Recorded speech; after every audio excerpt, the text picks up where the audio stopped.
लेकिन देखें इन्होंने क्या किया कि अपनी जायदाद में से जो तय किया था, इन्होंने कितना तय किया था, हम कितना लेकर आएंगे, 100%, 100%। लेकर कितना आए, एक हिस्सा, सिर्फ 1%। तो इसके लिए एक इंग्लिश का लफ्ज है एम्बेजल। इनकी जो बेईमानी है ये छोटे दर्जे की नहीं है, ये बहुत बड़ा इनका कसूर है। इन्होंने बहुत बड़ी बेईमानी किया और इन्होंने ये कलीसिया के साथ, खुदा के साथ, मुकद्दसों के साथ किया है। किताब मुकद्दस उन दोनों के बारे में बताती है कि दर हकीकत वो क्या कर रहे थे और किस मकसद के लिए कर रहे थे। इनका मकसद भी देखें।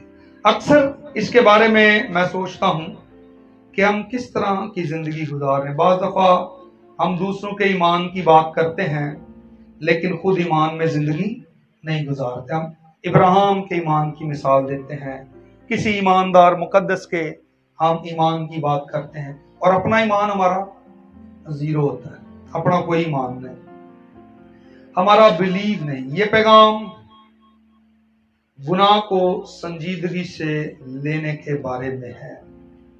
B deadly serious about your holiness. अपनी पाकीज़गी के बारे में हमें बहुत ही संजीदा होना है। हम कह रहे हैं चलो जैसे जिंदगी गुजारे, फलां भी ये कर रहा है, फलां भी ये कर रहा है, फलां भी वो कर रहा है। मैंने कभी किसी को देखकर अपनी रूहानी जिंदगी को तबाह नहीं होने दिया। एक बंदा गलत कर रहा है तो करता रहे, खुदा ने अदालत करनी है, उसको पूछेगा।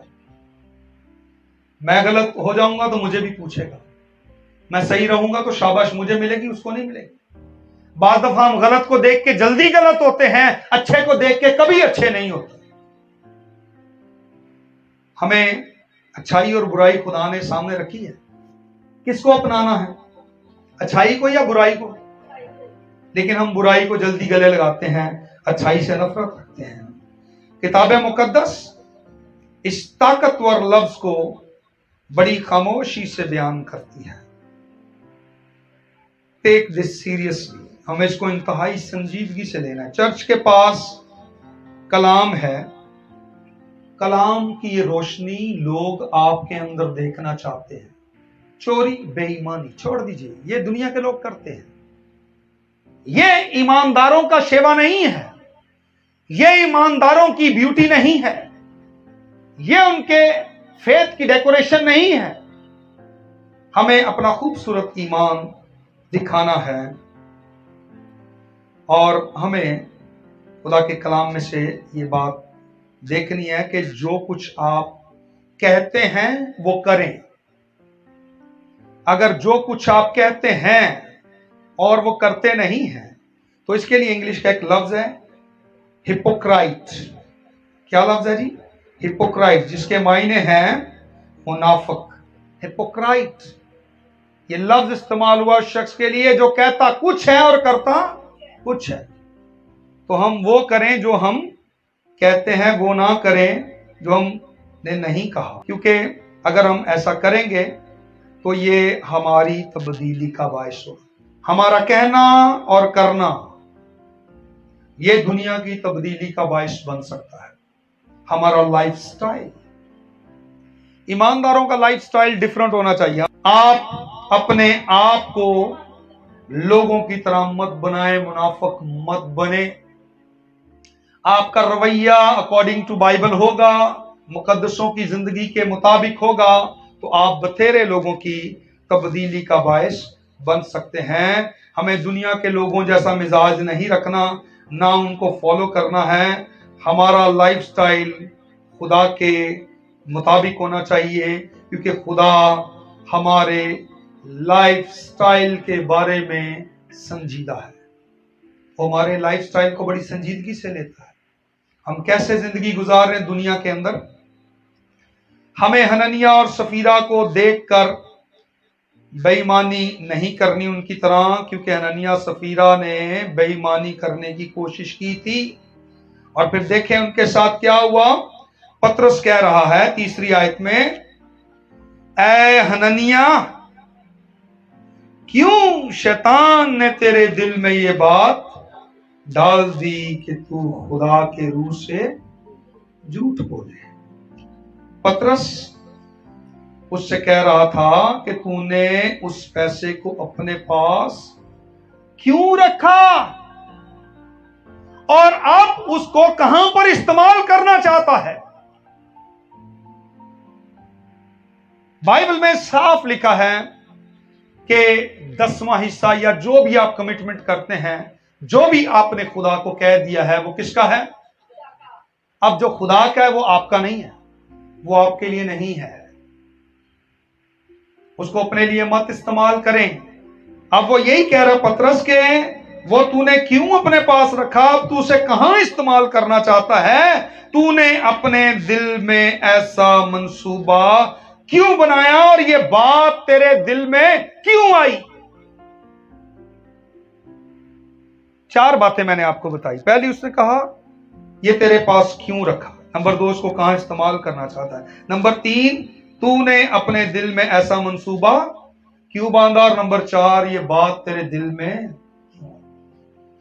5वां सवाल भी है, तू इस काम के लिए क्यों आमादा हुआ, क्यों एग्री हुआ।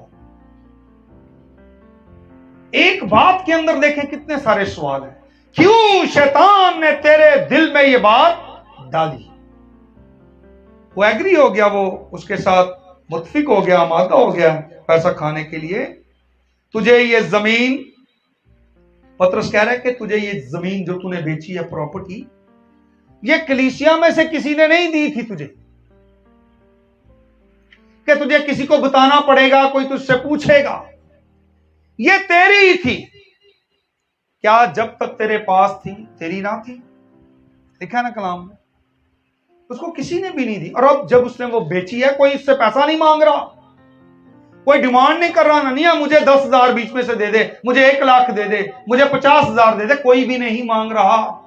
ये उनकी कमिटमेंट है खुदा के साथ, हम 100% खुदा को देंगे। लेकिन आज बेईमान हो गए, एक हिस्सा लेकर आ रहे हैं। वो ये कह रहा है कि किसी ने भी तुझसे नहीं मांगा, जमीन तेरी थी, कोई तुझसे मांग नहीं रहा, कोई तुझसे पूछ नहीं रहा। आप खुदा को चीट नहीं कर सकते, ये बात ज़हन में क्लियर कर ले। खुदा को धोखा नहीं दे सकते। पतरस ने कहा तूने खुदा से झूठ बोला है। ये सुनते ही हननिया गिर पड़ा और उसका दम निकल गया और सुनने वालों पर खौफ छा गया। जवानों ने उसे उठाकर कफनाया, बाहर जाकर दफन कर दिया। मसला यह नहीं था कि हननिया ने चीट किया या ये कि उसने उनमें से कितने पैसे रखे थे, यह मसला नहीं था।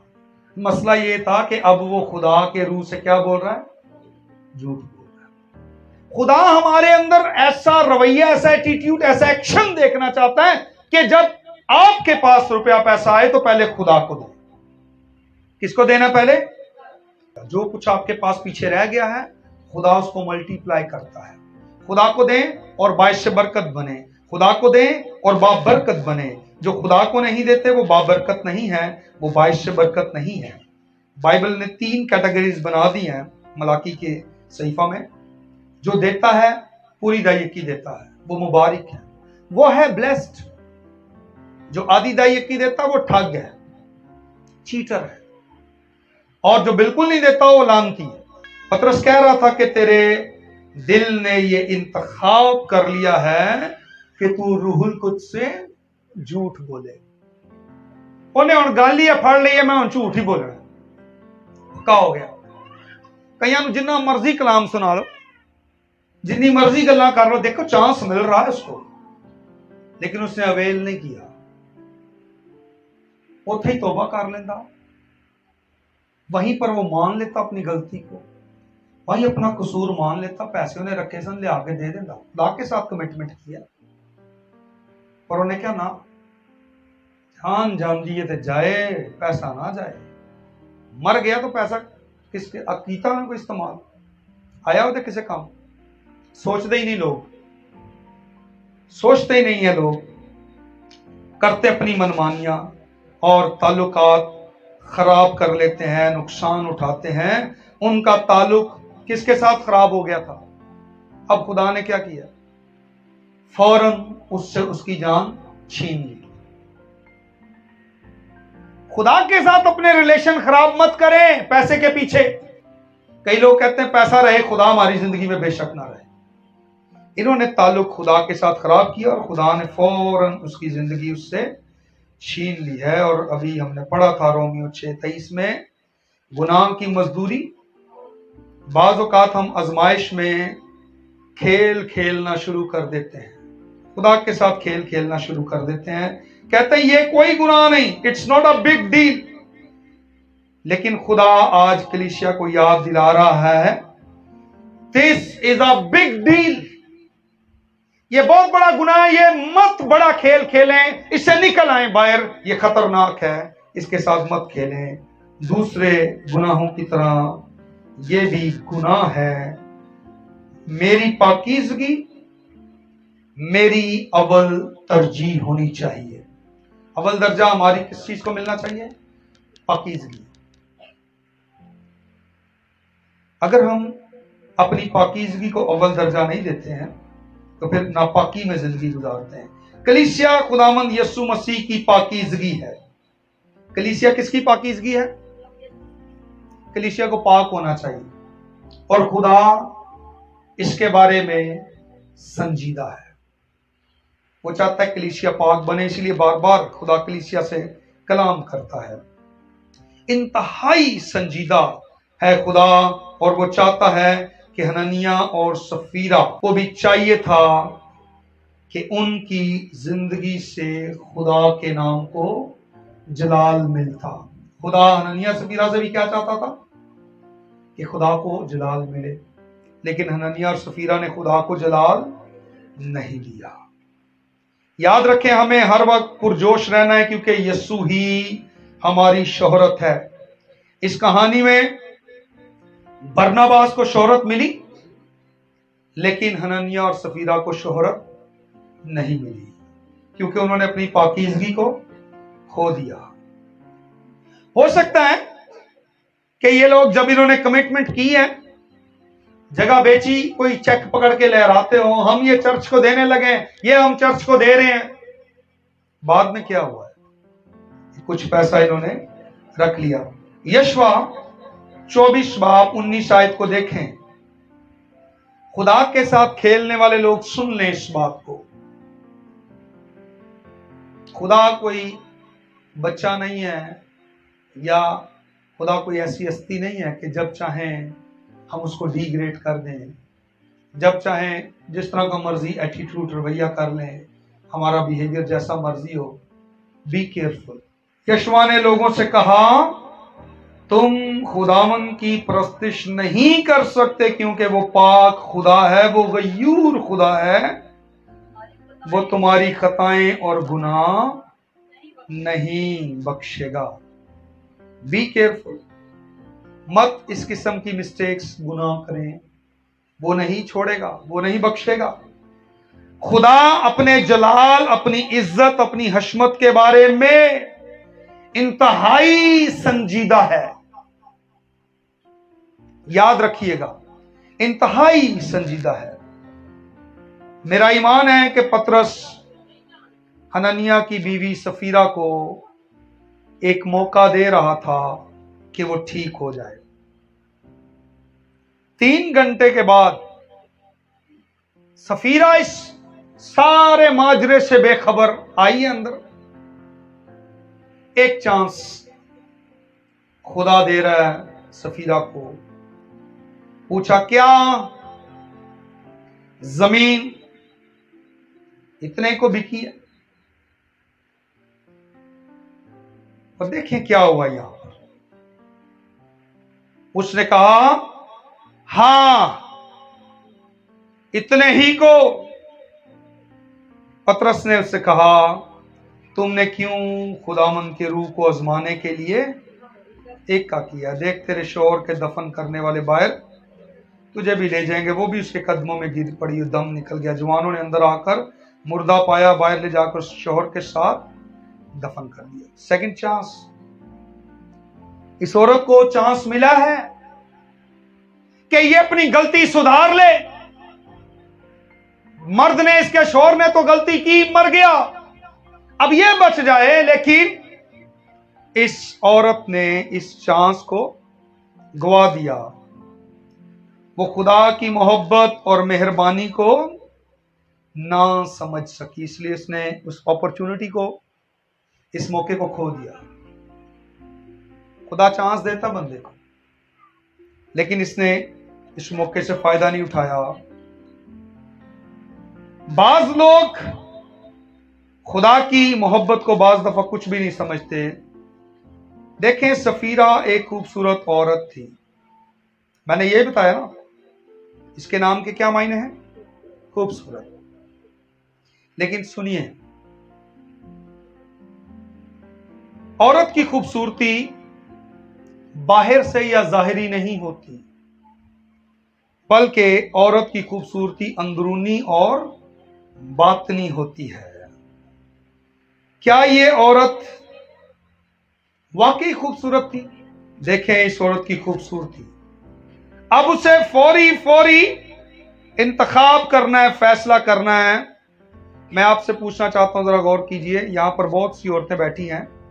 मैं आपसे ये पूछना चाहता हूं कि इस औरत को, जिससे ये पूछा जा रहा है कि क्या जमीन इतने को बेची, इस औरत को चाहिए था कि अपने शोहर को इज्जत दे या खुदा को? किसको इज्जत देनी चाहिए थी इस औरत? पर इसने किसको इज्जत दी? अपने शोहर को। उसी के नक्शे कदम पर चल रही है, कहती है हां इतने को बिकी। इस औरत ने खुदा की इज्जत नहीं की, अपने शोहर की इज्जत की है।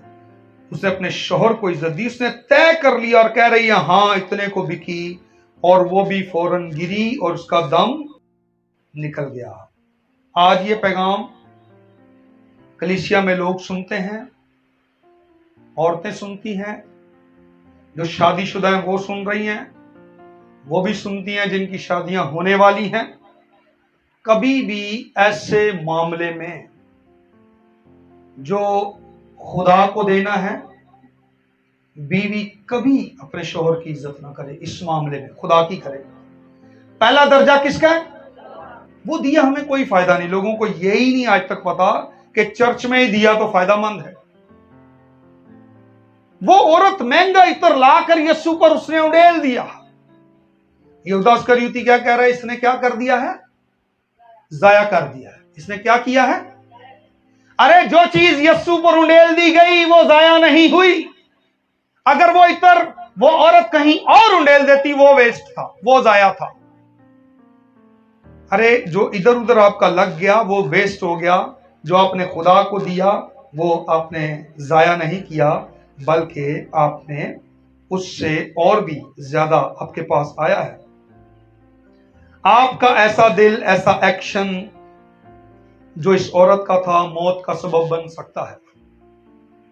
कभी भी ऐसा रवैया मत इख्तियार करें जो सफीरा का था, क्योंकि खुदा गुनाह के बारे में इंतहाई संजीदा है। अमाल 5 बाब उसकी 11वीं आयत सुने, और सारी कलीसिया बल्कि इन बातों के सब सुनने वालों पर बड़ा खौफ छा गया।